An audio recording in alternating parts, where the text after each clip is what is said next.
মাত্র দুইটি টাইপের সিকিউ পড়লেই কিন্তু তোমাদের হিসাব বিজ্ঞানের যে চতুর্থ অধ্যায়টা আছে মূলধন এবং মুনাফা জাতীয় লেনদেন সেই অধ্যায়টা কিন্তু শেষ হবে। দেখো এসএসসি 27 এবং 28 ব্যাচের কমার্সের শিক্ষার্থীরা তোমরা কিন্তু এই মূলধন এবং মুনাফা জাতীয় লেনদেন যে চ্যাপ্টারটা আছে এটা নিয়ে কিন্তু অনেক প্রবলেম ফেস করো।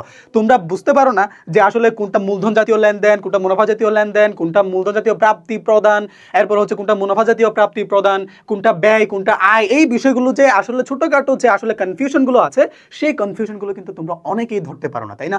এবং তোমরা জেনে আনন্দিত হবা যে আসলে এই যে এত কনফিউশনের ভেতরে মাত্র দুইটা টাইপের সিকিউ আমি যে তোমাকে দেখাই দিব, এই দুইটা টাইপের সিকিউর বাইরে কিন্তু কোনো সিকিউ এই অধ্যায় থেকে আসে না। আমি যদি তোমাদেরকে একটু দেখাই, দেখো আমি যদি তোমাদেরকে একটু দেখাই, দেখো প্রথমে আমি আলোচনা করব যে এখান থেকে আসলে কি কি প্রশ্ন আসতে পারে।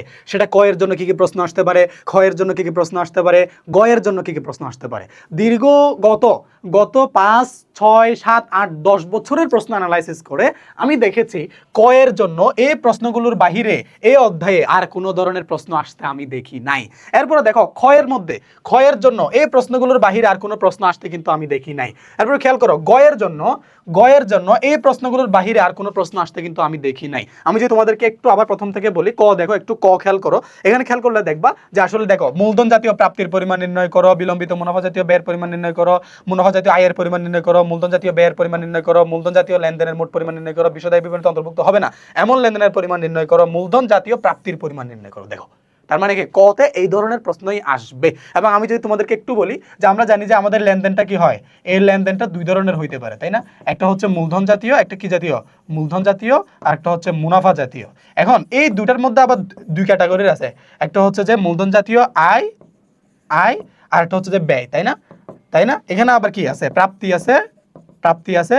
এরপরে এখানে আবার কি আছে? এখানে আবার দেখবো হচ্ছে আয় আছে, এখানে আছে আবার কি? প্রাপ্তি।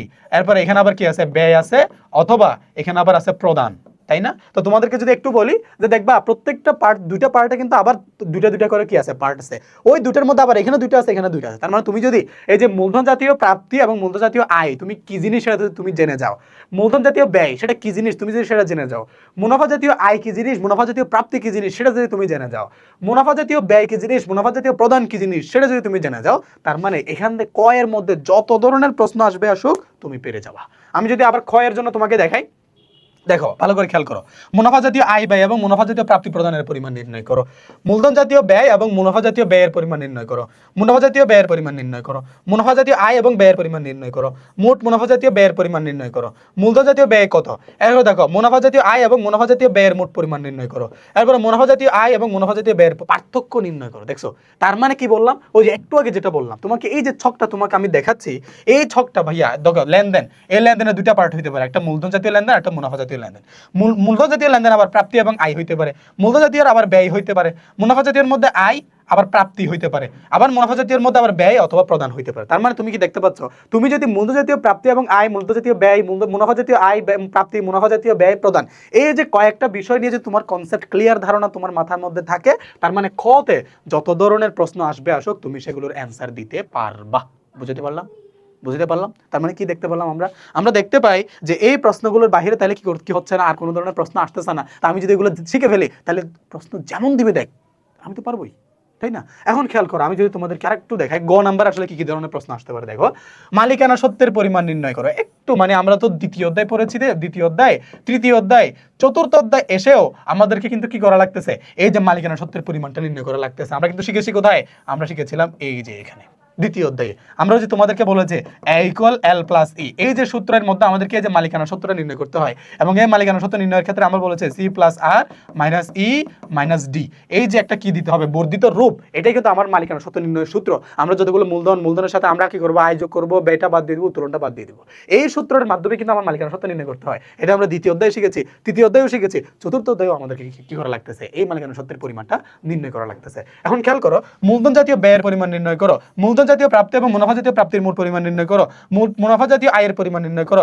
একটি মেশিন যদি 3,50,000 টাকা বিক্রয় করলে মূলধন জাতীয় প্রাপ্তি কত হবে, মুনাফা জাতীয় আয়ের পরিমাণ কত হবে, তুমি সেটা বের করো। তার মানে কি দেখতে পেলাম আমরা, শুধু একটা প্রশ্নই হচ্ছে এদিক সেদিক আছে, শুধু একটা প্রশ্ন কি একটু ব্যতিক্রম। তার মানে আমরা দেখতে পাই কতে যেরকম প্রশ্ন আসে, খতে একই ক্যাটাগরির প্রশ্ন আসে, গতে একই ক্যাটাগরির প্রশ্ন আসে, শুধু একটা প্রশ্ন ব্যতিক্রম আসে। তো এখান থেকে আবার আমরা আরেকটু অ্যানালাইসিস করে দেখলাম এখানে আসলে দুইটা ক্যাটাগরির বাহিরে আর কোনো ধরনের প্রশ্নই আসে না। তাহলে এই দুইটা ক্যাটাগরি কি? একটা হচ্ছে মালিকানা সত্ত্বের পরিমাণ নির্ণয় করো, আর একটা হচ্ছে মুনাফা জাতীয় এবং মূল্য জাতীয় আয় ব্যয় প্রাপ্তি প্রদান সম্পর্কিত।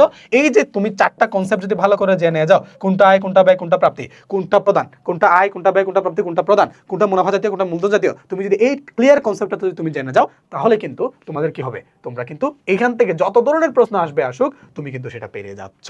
এই যে একটা অ্যানালাইসিস তোমাদেরকে দেখালাম পুরো চ্যাপ্টারের উপরে, হ্যাঁ পুরো চ্যাপ্টারের উপর তোমার যে অ্যানালাইসিসটা দেখাচ্ছি, তুমি কিন্তু জেনে গেছো আসলে এখানে কোন ধরনের প্রশ্ন আসে। তুমি জাস্ট এই চারটা কনসেপ্ট, কোনটা আয় কোনটা ব্যয় কোনটা প্রাপ্তি কোনটা প্রদান, এবং এই চারটার জন্য কোনটা মূল্য জাতীয় কোনটা মুনাফা জাতীয়, এটা যদি তুমি শিখে ফেলতে পারো, তাহলে দেখবা এই অধ্যায় থেকে যে কোনো ধরনের প্রশ্ন দিবে দেখ তুমি কিন্তু সেটা পারবা, তুমি সেটা পারবা। এখন এই যে তোমাদেরকে অ্যানালাইসিসটা দেখাচ্ছি, এই অ্যানালাইসিসটা কাদের জন্য আসলে দেখো, আমি যদি তোমাদেরকে আরো একটু নিচের দিকে দেখাই, এই টাইপ 1 এর ক্ষেত্রে মালিকানা সত্ত্ব নির্ণয় সম্পর্কিত কি কি প্রশ্ন আসতে পারে দেখো আমি সেখানে অন্তর্ভুক্ত করেছি। এরপরে খেয়াল করো এখানে টাইপ 2 এর ক্ষেত্রে কি কি ধরনের প্রশ্ন আসতে পারে, প্রত্যেকটা সিকিউ কিন্তু আমি এখানে অন্তর্ভুক্ত করেছি। দেখো প্রত্যেকটা সিকিউ আমি এখানে অন্তর্ভুক্ত করেছি। এই সিকিউ গুলো আসলে কাদের জন্য, দেখো তোমরা যারা এসএসসি 27 ব্যাচ আছো, এসএসসি 27 ব্যাচের স্টুডেন্টরা তারা কিন্তু কি করবা, কয়েকদিন পরে তোমরা কিন্তু টেস্টে বসতে যাচ্ছ, তাই না? টেস্ট, তাহলে এই যে টেস্ট পরীক্ষা তোমরা দিচ্ছ, টেস্টে লাগবে তোমার কি, এই টেস্টের মধ্যে তোমার কিন্তু একটা এ প্লাস নিশ্চিত করতে হবে। এ প্লাস নিশ্চিত করলে কি হবে, তুমি পরবর্তীতে তুমি যদি টেস্টে এ প্লাস পাচ্ছ মানে তুমি ফাইনালে 90% তোমার এ প্লাস নিশ্চিত। কারণ যে স্টুডেন্ট টেস্টে এ প্লাস পেয়ে গেছে সেই স্টুডেন্ট এসএসসি ফাইনাল যে এ প্লাস পাবে না এরকম ভাবনা চিন্তা করা, এটা হচ্ছে মানে কি একটা মানে এরকম ভাবনা চিন্তা মাথায় আসতেও পারে না। তো যারা টেস্টে এ প্লাস পাচ্ছে তারা এসএসসিতে 100% এ প্লাস পেতে পারে। আবার যারা টেস্টে এ প্লাস পায় না তারা একটু বেশি পরিশ্রম করলে আর একটু ভালোভাবে টেস্ট থেকে শিখে সে যদি আরেকটু ভালোভাবে এসএসসিটা ভালোভাবে দেয় তাহলে তার কিন্তু এ প্লাস পাওয়ার একটা সম্ভাবনা থাকে। এখন বিষয় হলো যে তোমরা যারা টেস্ট পরীক্ষা দিবা এবং তোমরা যারা 9 এর স্টুডেন্টরা আছো তাদের কিন্তু সামনে কিন্তু কি তোমাদের আবার ফাইনাল পরীক্ষা। এখন টোটালি 2 ব্যাচের পরীক্ষার জন্য সামনে তোমাদের দরকার এখন একটা কমপ্যাক্ট রিভিশন।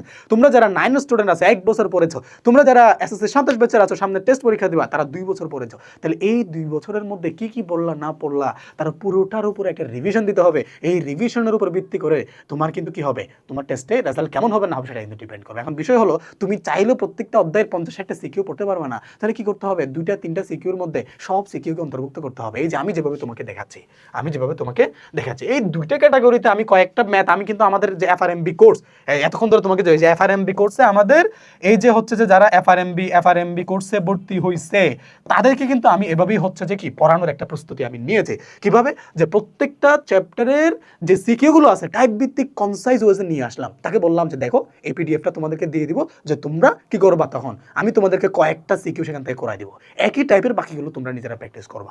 এইভাবে এমসিকিউ সিকিউ এসকিউ তিনটার জন্য প্রত্যেকটা অধ্যায়ের জন্য আমি কিন্তু অলরেডি তৈরি করে ফেলেছি। যারা অলরেডি আমাদের অনেক স্টুডেন্ট এফআরএমবিতে ভর্তি হয়ে গিয়েছে, তোমরা যারা 27 এবং 28 ব্যাচের আছো তোমরাও কি করো এফআরএমবি কোর্সে এনরোল করে ফেলো। এভাবেই কিন্তু আমরা তোমাদেরকে কি করব, তোমাদের সিকিউ এসকিউ এমসিকিউ তিনটা সাবজেক্ট হিসাব বিজ্ঞান ব্যবসা উদ্যোগ এবং ফিন্যান্সের কিন্তু একদম কমপ্যাক্ট প্রিপারেশন এখান থেকে নিতে পারবা। সুতরাং আর দেরি করার কোনো দরকার নাই। ভালো একটা রিভিশনের জন্য, পরীক্ষা টেস্ট এ প্লাসের জন্য, এসএসসি এ প্লাসের জন্য, নবম শ্রেণীর বার্ষিক পরীক্ষা প্লাস নিশ্চিত করার জন্য এই এফআরএমবি কোর্সে ভর্তি হয়ে যাও।